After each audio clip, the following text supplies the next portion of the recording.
There is a simple process that anyone can use in an emergency called the 3 steps to save a life.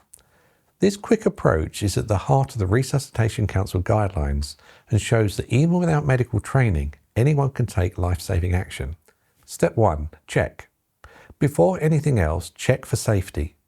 Make sure the area around you and the casualty is safe. Look for traffic, electricity or other hazards. Once it's safe, check responsiveness. Gently tap their shoulders and ask loudly, "Are you okay?"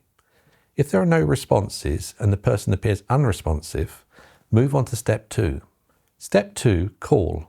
Call for help without delay. Dial 999 or 112 in Europe. Put your phone on speakerphone so you can keep your hands free. While you're on the call, the emergency dispatcher will guide you through what to do.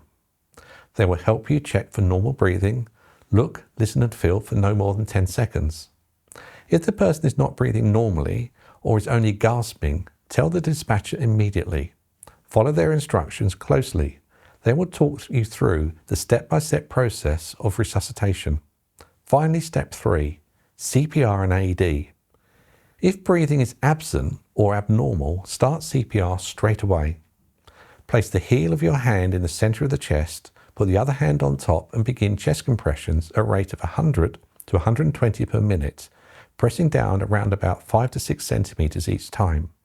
Allow the chest to rise fully between compressions. If an AED is available, turn it on immediately and follow the voice prompts. The device will tell you when to stop compressions, when to stand clear, and when to resume.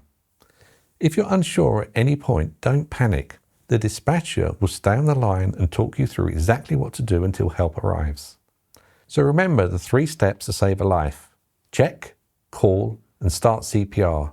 And if one's available, use an AED. These simple actions, performed quickly, can double or even triple someone's chance of survival.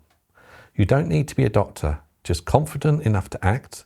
Your hands, your phone, and your courage can save a life.